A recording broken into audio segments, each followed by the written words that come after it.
Ladies and gentlemen, hello and welcome back to your favorite YouTube internet show, the Jersey Wall podcast, brought to you by Content Cube. That's right, we've officially moved platforms. NSVSports.com was Kobe's number 8, but we are into the number 24 portion of our career now. Exactly. Content Cube, as you know from previous episodes that we've done on this channel, will be your home for content just like this, including the brand new edition of the Jersey Wall. Now this with me, my roommate and best friend, Mina Gali. Thank you for coming back. Thank you for having me. It feels great to be back. For those of you who have never seen the show before, this is a soccer exclusive podcast show that was once just audio, but to think we were depriving the world of my exquisite jersey collection, I and just our couldn't handsome bear it good anymore. looks, if I may add. You know? Now, we haven't done an episode of the show in a little over a year, and we apologize for that. But some of you will know that, some of you will not. For the new viewers, you can consider this, I guess, episode 1 Welcome. of the Jersey Wall on Content Cube. The reboot. And you might be asking yourself, well, hold on. Nay. Why are you back now? Footy's back, Mina. Yeah, And when footy's back, exactly. so are we. We also don't have school right now, so we have time. Yeah, another thing. Exactly. As recent university graduate has freed up some time, not to mention we're in quarantine, so what else is there to do but Nothing. create content, hence Content Cube, hence That's Fighting, hence the Jersey Wall's return. So, for all of you, welcome to the show. As I mentioned, I'm Nathan Santos, Mina Gali. Let's dive right into the content. Mina, footy's back. It is back. It feels great. Across, not necessarily all footy is back, but we have to start somewhere. Exactly. Germany took the first leap. The Bundesliga has returned. 64 days after. 64 days, 2 months, and then some of no footy, which is torture for the footy fans around Horrible. the globe. Horrible. We had to watch. How many classic games did you watch? I watched a lot. I mean, I felt like I was watching 2 a week. So seeing that we've been in quarantine for about 8 weeks, 9 weeks maybe. Yeah. Some exceptional math. Yeah. I have watched, I guess a few. And most of you will know watching classic matches is one thing, but when you get the live action, there's nothing quite like it. Exactly. Usually that's because of the atmosphere that a live game brings and the unpredictability. You There's don't know what's no gonna happen. atmosphere right now, but we'll No. get to that in a second. The game that kicked us off 9:30 yesterday morning, Eastern Standard Time. Couldn't have gone better. Yeah, Dortmund versus Schalke, the mother of all derbies. What did you think? One, of the game, and two, more beyond just the content, like beyond just the gameplay. What do you think of footy being back and Germany taking the first step? Well, obviously, aside from the game, it was a 4-0 smashing on Dortmund's part. But I thought it was surprising to see how fit the players were coming back. Germany have been doing small training sessions with 3 or 5 in the group, and I thought the chemistry wasn't going to be great. I thought Dortmund's high pressing, quick style wasn't gonna suit them well after coming back for so long. So often you see when players come back from preseason, it takes a couple match weeks to get back to fitness, and I thought it would be 60, 70 minutes max. And we saw with someone like Jadon Sancho, star player, starting on the bench, they kind of wanted to take things slow and bring him into the game against tired, quarantined legs.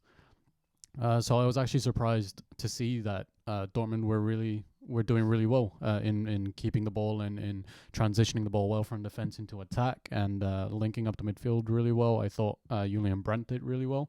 He was very creative in the game. Obviously, Marco Reus is injured. You expect that from him. When's he not? Exactly. A fine right? addition to the wall, I might add, over my shoulder over here. But course. a legend, Mr. Dortmund. But always Also injured. Mr. Injury. So it's fitting that he would be injured after 64 days of trying to get back into fitness, but clearly not enough. We did have a few players drop out because of injury in while they were warming up for games, so that's kind of expected. But I just didn't really like how there was no atmosphere. It kind of just doesn't really push you. And I imagine for Schalke, once they're 2-0 down, the heads kind of drop, and what do we do now? There's no fans. Right, and we talked about off camera. This was, the importance of atmosphere, especially as it pertains to home games, right? Of course. Now, this Dortmund is probably notorious for having 1A or 2 of the the highest atmospheric stadium in Europe with the big yellow wall. The famous. And they played in front of no one. So maybe that's a bad example for the importance of having fans there, because they were still able to just straight up outplay their opponents. You're right. It looked like they had just better chemistry out there, right? And that It did. And to be honest, Dortmund are a better team than Schalke anyway, especially this season. So maybe we shouldn't read into it too much, but it's the first game back. They looked pretty good in terms of chemistry and playing style. And yeah, you're right. Their fitness held up for the most part. Erling Haaland, who scored, of course, the first goal back, because who else would score? It had to be him. It was scripted. Yeah, exactly. Now a goal every 50-something minutes, which is unreal. Ridiculous for a 19-year-old. Yeah. Who's, I mean, takes it in his stride, you know. Here. Yeah, well, takes after his dad, City legend. How's his knee? Doesn't matter. I was Roy Keane. Anyway, we were talking about this a little bit, the importance of the atmosphere of the games. Right. If this was a and we were talking about this more when it's a home game and you have all the fans there, it adds a little something else. Maybe it didn't affect Dortmund that much, but if this was an away game and Schalke was up, Dortmund don't have the fans to back them. So if it's really just skill for skill, do you think that's what we can expect across not just Germany, but all of footy going forward? Well, I think it's going to be easier for teams that actually have something to play for to close out the season, whether that's, teams pushing for a cup, so they kind of just put the league on a back burner a little bit, or teams that really need to win or to get into Europe, or just try and for example, in the Bundesliga, there actually is a title race, and it's really, really close. So teams in the top, 4, 6 in the Bundesliga will be playing with a lot of energy because they do have something to fight for. However, if you're mid-table, you don't really have anywhere to go. You're not moving up, you're not moving down too much. You kind of, I feel like it's going to take a lot out of the atmosphere of the game because they really don't have anything to play for. And not having the fans there, in addition to that, I think it's going to be detrimental to the atmosphere and the energy levels of the players. Yeah, not to mention, just touching on that, you could see it in the gameplay. Like, it's one thing for the players to be able to link up and have good chemistry, but I thought, especially watching the Bayern game that just finished at the time that we're recording this, they played an intense game, both teams did, but you could see the pace is slower, and maybe it's due to a lack of fitness because they haven't played in a while, and maybe as they get back to form, that'll leave. But the energy, we shouldn't underestimate the importance of a crowd when it comes to, energy late in the game, because it seems that when the atmosphere is flat, even when there's fans there, we can expect a certain tempo of the game. But we know when the fans are jumping and singing, it just gives that extra push to the players. Union Berlin were only a goal behind in the 80th minute, and then you have, if you have home fans there, it was played at Union Berlin Stadium. If you have home fans there, maybe they push you on to grab an equalizer or something. But you just kind of see them fall back and heads drop, and all of a sudden it's 2-0, and close out the game. That's it. Now, going forward, we know that a couple of leagues were already canceled in this, and then Germany came back. Do you think we'll use the Liga 1 because obviously that was the biggest one to cancel the season? Do you think they did that prematurely, or do you think it was smart on their part? Because I know you and I had discussed maybe it isn't in everybody's best interest, as much as we love footy and we want it to come back as soon as possible because we could watch it every day.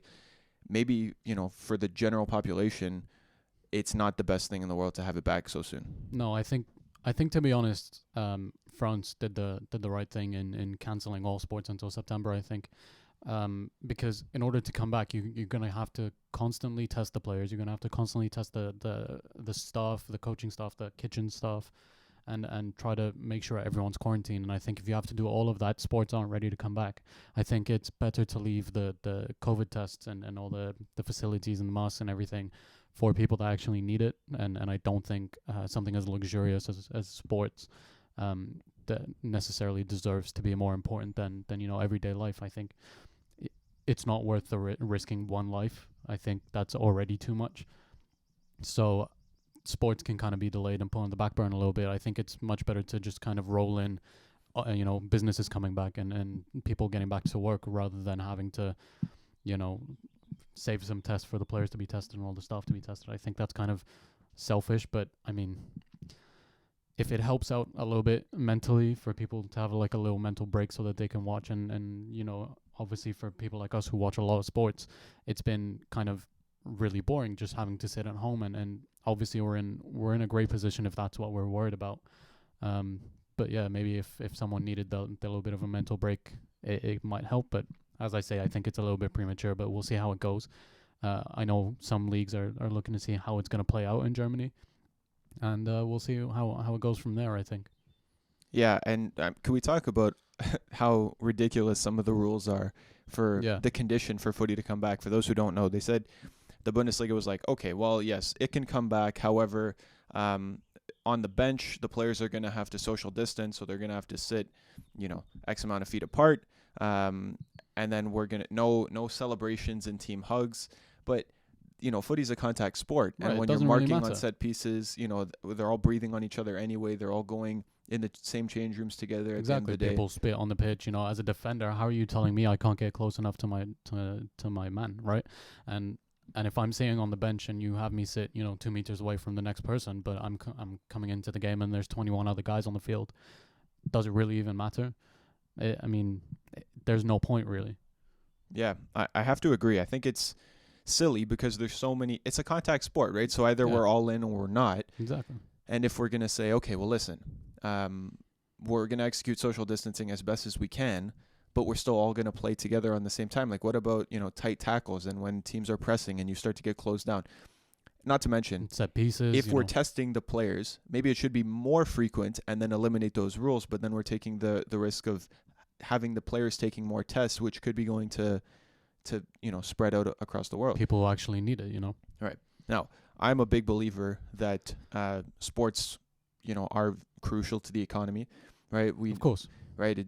All you have to do is look at the TV revenue and all the people that sports clubs employ, right? You have staff, you have cleaning ladies, or cleaning staff in general, cooks, you have business people, you have people like taking phone calls, and all the people that it employs, managers, agents. The list is endless, right? And it can't be anything but good for the economy.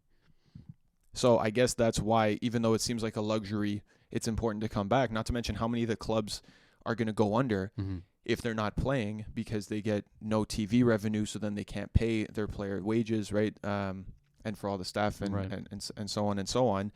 When you have leagues like, not to mention, if we shift to France and how they did it, I think you're probably right. Like, maybe it was best to cancel the season, but they appointed a champion. Mm-hmm. And then a league like the Dutch league, who also canceled the season, didn't appoint a champion. They just honored the current standings, both in each. However, in France, we're going to honor the current standings and award a champion. However, the clubs in the bottom 3 or 2 or whatever it is in France are getting immediately relegated. Well, there's a whole lot of lost revenue there. Yep. Right? And which leads to a lot of lawsuits, because if the league's not over and mathematically you can still make it out of the relegation spots, or someone else can mathematically win the league, then what are you even doing here? You can't just decide midway through because the league's only over when it's over, right? So would you rather be in favor for the leagues that are still to come? Because we can go into a huge rabbit hole here about what each league specifically should do, whether or not if the current leader is far enough ahead that it doesn't seem realistic that other teams will catch up, then maybe they should be awarded. However, we can't honor the current standings because teams like Manchester United, who might have a game in hand over a team like Sheffield, but Sheffield, if they were to play and win, could then take that spot in a Champions League place or a Europa League place. Or someone like Aston Villa. Right. I just mean in terms of the top of the table, just because they could. It's one thing to stay in the league. It's another thing to now play in another competition. Exactly. And then get the TV revenue from that as well.